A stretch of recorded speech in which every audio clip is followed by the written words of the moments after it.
اس شمع کو لوگ دنیا نہیں بجھا سکتی ہے۔ چنانچہ آپ نے دیکھا کہ ایسے وقت میں اسلام کے دشمنوں نے اسلام کو مٹانے کے لیے اور اسلام کو ختم کرنے کے لیے خود جناب محمد الرسول اللہ صلی اللہ علیہ وسلم کی ذات مقدسہ کو ختم کرنے کے لیے ہزار پلاننگ بنائے گئے، بڑے بڑے مصائب کے پہاڑ توڑے گئے آپ کی ذات مقدسہ پر، آپ کے ماننے والوں پر، آپ کے غلاموں پر، آپ کا کلمہ پڑھنے والوں پر۔ لیکن ایک وقت آیا کہ دنیا نے دیکھا کہ جناب محمد الرسول اللہ صلی اللہ علیہ وسلم کی تعلیمات، آپ کے حسن اخلاق، آپ کے عدل و انصاف کے سامنے دنیا کے تمام باطل قوتیں اور تمام طاقتیں چکنا چور ہو گئی اور مٹ گئی اور فنا ہو گئی۔ اور ایک وقت ایسا آیا کہ جناب محمد رسول اللہ صلی اللہ علیہ وسلم جو تنہا اسلام کی دعوت کو لے کر چلے تھے، اکیلے ہی چلے تھے، لیکن آپ نے ایک کارواں تیار کر لیا، اور وہ آپ کے آخری حج کے موقع پر حجۃ الوداع میں لاکھوں لاکھ کا مجمع انسانوں کا ٹھاٹھے مارتا ہوا سمندر آپ کا خطاب سننے کے لیے بےتاب تھا اور تیار تھا۔ چنانچہ وہ دور ختم ہوا، لیکن دوسرا دور شروع ہوا۔ تاریخ میں پھر ایسے لوگ پیدا ہو گئے کہ جو لوگ یہ کہنا شروع کر دیا اور یہ کہہ کر کے دنیا کو یہ باور کرانا چاہا کہ اسلام دہشت گردی کا مذہب ہے، اسلام تو تلواروں کے زور سے پھیلا ہے، اسلام کے ماننے والے لوگوں نے لوگوں کے گردن پر تلوار رکھ کر کے کلمہ پڑھوایا ہے، یہ کہنا شروع کیا۔ اور چونکہ انگریزی کا ایک مقولہ ہے جس کا ٹرانسلیشن کرتے ہوئے ایک صاحب نے یہ لکھا ہے کہ وہ یہ کہا کرتے تھے کہ جھوٹ اتنا بولو کہ لوگ سچ نہیں تو کم سے کم شبہ سچ مان لے، یعنی اس کو شک پیدا ہو جائے۔ ہمارے حضرت مولانا سید طاہر حسین صاحب گیاوی دامت برکاتہم العالیہ اس سلسلے میں ایک لطیفہ سنایا کرتے تھے کہ جھوٹ جب زیادہ لوگ بولنے لگے، ایک چیز کو زیادہ لوگ جھوٹ کہنے لگے، تو آدمی کے دل میں شک پیدا ہو جاتا ہے کہ جب اتنے لوگ کہہ رہے ہیں تو ممکن ہے کہ یہ ہو نہ ہو یہی ہو۔ تو انہوں نے ایک لطیفہ یہ سنایا کہ ایک بڑے میاں تھے، وہ بازار گئے، بازار میں بکرا خریدنے گئے، بقرعید کے موقع پر بکرا خریدنے کے لیے گئے، تو چند نوجوان یا چند لڑکے ایسے تھے کہ جنہوں نے پلان بنایا کہ یہ چچا کو، یہ بڑے میاں کو لوٹ لینا ہے، ان کا بکرا لوٹ لینا ہے۔ وہ بکرا خرید کر آ رہے تھے کہ تمام چوراہوں پر وہ پھیل گئے، اور ایک آدمی نے کہا السلام علیکم چچا۔ وعلیکم السلام۔ چچا یہ کہاں سے کتا لے آئے ہیں؟ وہ بڑے میاں چونکے کہ میں نے بکرا خریدا ہے اور یہ کتا کہہ رہا ہے۔ کہا کہ آپ کو یقین نہیں ہو رہا ہے، یہ کتا ہے، یہ انڈین نہیں ہے، یہ اٹالین ہے۔ خیر آپ کو جب میری بات کا اعتبار نہیں ہے تو جائیے آگے۔ تو چونکہ پلان بنا ہوا تھا، پلاننگ کے تحت یہ کام ہو رہا تھا، آگے گئے تو دوسرے موڑ پر ایک دوسرا نوجوان ملا، اس نے بھی السلام علیکم کہا، اور اس کے بعد پھر اس کی تعریف کی کہ بہت خوبصورت کتا آپ نے خریدا چچا، بہت اچھی نسل کا کتا ہے۔ اب تھوڑا چونی بھر ان کو شک ہو گیا کہ جب دو آدمی کہہ دیے، آگے چلے تو ایک تیسرے صاحب نے یہ کہا کہ دیکھیے دنیا کہاں سے کہاں پہنچ گئی، اور یہ ہمارے مسلمان بھائی داڑھی رکھ کر کے سفید داڑھی ہو گئی، اب کتا چرائے چل رہے ہیں۔ اب ان کو لگا کہ اب آگے جانا تو خطرہ ہے، اب ہماری داڑھی ٹوپی پہ بھی آ گئی بات۔ آگے گئے تو چلو ہمت کر کے تھوڑا سا اور آگے چل جائیں، تو ایک آدمی تو دور ہی سے لاحول پڑھنے لگا، لا حول ولا قوت الا باللہ۔ کیسے کیسے لوگ دنیا میں ہیں، شکل صورت سے مسلمان لگتے ہیں اور ہاتھ میں کتا لیے پھر رہے ہیں۔ تو انہوں نے بلایا کہ کیا بات ہے بھائی، تو کہا کہ یہ کتا ہے اٹالین نسل کا۔ تو انہوں نے بڑے میاں کہا کہ چلو جان چھوٹے، ہم کتا لے کر کے گھر تو نہیں جائیں گے، اب انہوں نے اس کو چھوڑ دیا۔ اب یہ جو لوگ اس کو کتا بتا رہے تھے،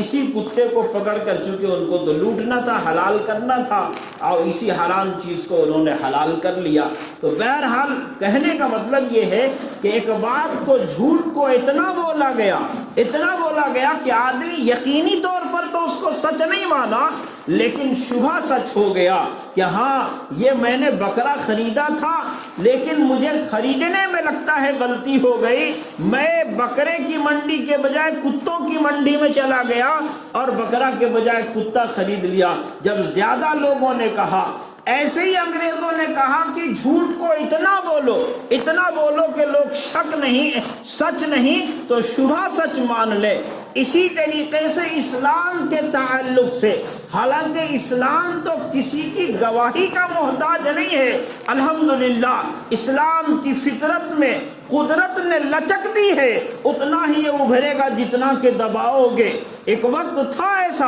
امریکہ میں جب ورلڈ ٹریڈ سینٹر پر حملہ ہوا تو اس وقت پروپیگنڈا پوری دنیا میں کیا گیا کہ قرآن میں دہشت گردی ہے اور قرآن میں آتنکواد ہے اور قرآن آتنکواد کی شکشا دیتا ہے۔ تو یہ جب پروپیگنڈا کیا گیا تھا تو یہ ہمارا انڈیا تو نہیں ہے کہ یہاں کہے گا کہ آسمان گرا اور بغیر دیکھے آدمی بھاگنے لگے اور دوڑنے لگے، ایسا نہیں، وہاں تو تحقیق اور ریسرچ والے لوگ ہیں۔ تو چنانچہ لکھنے والوں نے لکھا، رائٹروں نے، قلمکاروں نے، کہ اس زمانے میں، اس دور میں امریکہ میں سب سے زیادہ جس کتاب کو خریدا گیا اور جو کتاب سب سے زیادہ لوگوں نے پڑھا اور مطالعہ کیا وہ قرآن مقدس تھا، اور اس کی بنیاد پر اس زمانے میں اسلام کے پھیلنے کا جو ریشیو تھا وہ تمام ادوار سے زیادہ رہا۔ وہاں کے لوگوں نے قرآن کو پڑھا، جب قرآن کو پڑھا تو انہیں معلوم ہو گیا کہ جو لوگ حلہ کر رہے تھے، بکرے کو کتا بتا رہے تھے، یقیناً وہ کتا نہیں تھا، وہ تو بکرا ہی تھا۔ جو لوگ یہ کہہ رہے تھے کہ اسلام تلوار کے زور سے پھیلا اور اسلام میں دہشت گردی ہے اور اسلام میں آتنکواد ہے، یہ قرآن ہے جو قرآن امن کی تعلیم دیتا ہے، جو قرآن لوگوں کے اندر شانتی کا پیغام کا پاٹ پڑھاتا ہے، اور جو قرآن کو فالو کرے گا، قرآن کے نقش قدم پر چلے گا، قرآن کو بتائے ہوئے طریقے پر چلے گا، وہ آدمی دنیا میں امن اور شانتی کا پیغامبر ہوگا، وہ دنیا میں شانتی پھیلانے والا ہوگا۔ اور یہ ایک دو واقعات نہیں ہے، ہزار ایسے واقعات ہیں کہ جن واقعات کو پڑھ کر کے جب لوگوں نے قرآن کی تعلیم کو حاصل کیا اور قرآن کو اپنے سینے سے لگایا تو ایسے لوگ امن کے پیغامبر ہو گئے۔ ابھی آپ کو مثال بتاؤں، ہمارے ایک سوامی جی ہیں، سوامی لکشمی شنکراچاریہ جی، انہوں نے ایک کتاب لکھی، اسلامک آتنکواد کا اتہاس۔ اسلام میں آتنکواد ہے اور اس کا اتہاس انہوں نے لکھا۔ جب لکھنے کے بعد ان کے دل میں یہ بات آئی، میں نے سوامی جی سے پوچھا، سوامی جی اب قرآن کا پرچار کرتے ہیں، محمد رسول اللہ صلی اللہ علیہ وسلم کے حسن اخلاق کا پرچار کرتے ہیں، آپ نے بھی دیکھا ہوگا سوشل میڈیا پہ ان کی تقریریں آتی ہیں۔ ان سے میں نے پوچھا، سوامی جی آپ کا رخ کیسے بدل گیا اور آپ ادھر کیسے آ گئے؟ تو قرآن کہتا ہے وَمَا يُضِلُّ بِهِ كَثِيرًا وَيَهْدِي بِهِ كَثِيرًا۔ قرآن پڑھا جاتا ہے، قرآن پڑھنے والے لوگ گمراہ بھی ہوتے ہیں اور قرآن پڑھ کر کے لوگ ہدایت بھی پا جاتے ہیں۔ سوامی جی نے کہا کہ جب میں پہلے قرآن پڑھا تھا تو میرا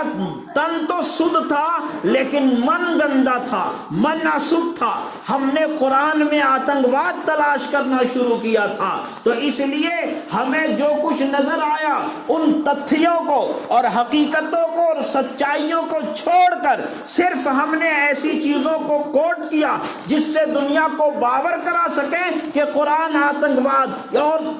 کی تعلیم دیتا ہے، دہشت گردی کی تعلیم دیتا ہے۔ لیکن جب اسلامک اتہاس کو پڑھا، تاریخ کو پڑھا، محمد رسول اللہ صلی اللہ علیہ وسلم کے جیون کو پڑھا، آپ کے اخلاق کو پڑھا، آپ کے کردار کو پڑھا، تو آپ کے کردار اور اخلاق نے اور قرآن کے صحیح تفسیروں نے ہمیں یہ بتایا کہ ہم سے بہت بڑی بھول ہو گئی ہے اور ہم سے غلطی ہو گئی ہے، اس لیے ہم نے کھیت پرکٹ کرنے کے لیے پھر قرآن کی شکشا کو اور قرآن کی تعلیم کو لوگوں کے درمیان پھیلانا شروع کیا۔ اب میرا مقصد اور مشن یہ ہے کہ میں نے جو کتاب لکھی ہے وہ کتاب تو چھپ گئی، لوگوں تک پہنچ گئی، اس کا پرائشچت کیا ہوگا اور اس سے توبہ کیسے ہوگی اور اس کتاب کا بدل کیا ہوگا؟ تو انہوں نے ایک کتاب لکھی ہے، اسلام آتنک یا آدرش، آپ کے پڑھنے کے لائق بھی ہے اور آپ اپنے دوست احباب کو بھی وہ کتاب ہدیہ میں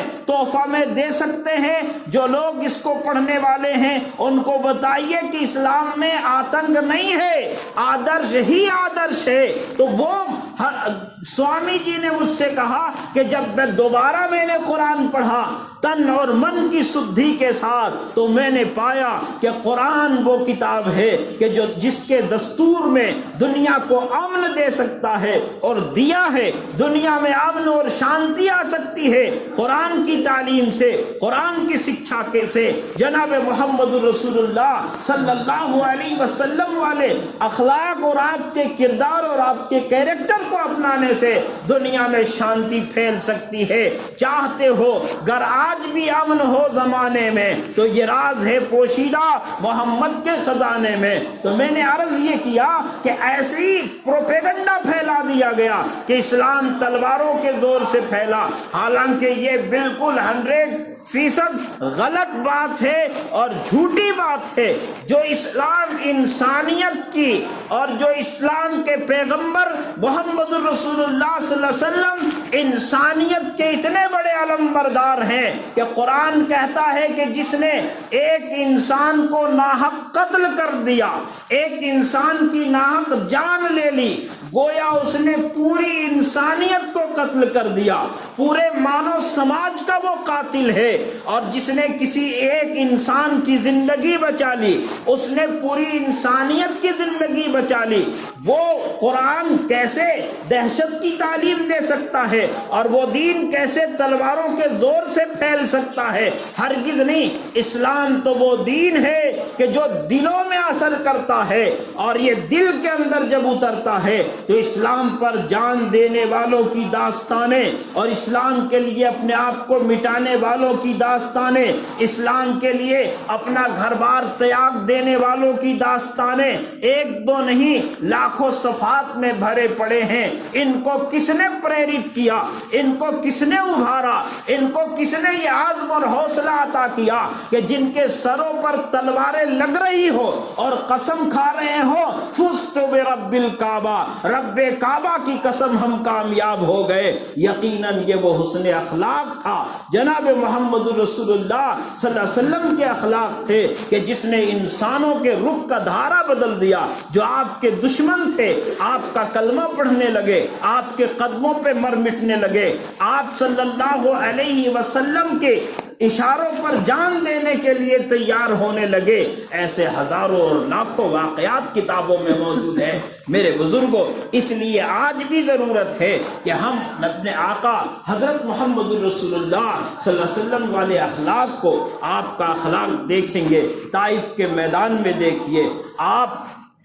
فتح مکہ کے موقع پر دیکھیے، آپ نے دشمنوں کے ساتھ جو برتاؤ کیا ہے، آپ نے آپ کے سامنے جب قیدی لائے گئے ان کے ساتھ آپ کا برتاؤ کیا تھا، عورتوں کے ساتھ آپ نے کیسا معاملہ کیا، ان تمام معاملات ہیں جس کو قرآن نے کہا وَإِنَّكَ لَعَلَىٰ خُلُقٍ عَظِيمٍ، آپ اخلاق کے اعلیٰ معیار پر ہیں، اس سے بلند اخلاق کسی کے نہیں ہو سکتے ہیں۔ اس لیے ضرورت ہے ہم مسلمان محمد رسول اللہ صلی اللہ علیہ وسلم کے ماننے والے ہیں، آج ہمیں ایسے اخلاق کی ضرورت ہے جس اخلاق کی بنیاد پر ہم اسلام کی تعلیم کو، اسلام کی شکشا کو، اپنے آقا صلی اللہ علیہ وسلم کی زندگی کو لوگوں کے سامنے پھیلا سکے۔ اللہ سے دعا کیجیے پروردگار عالم ہم کو، آپ کو اور پوری امت مسلمہ کو جناب محمد رسول اللہ صلی اللہ علیہ وسلم والے اخلاق کو اپنانے کی توفیق عطا فرمائے۔ وآخر دعوانا ان الحمد للہ رب العالمین۔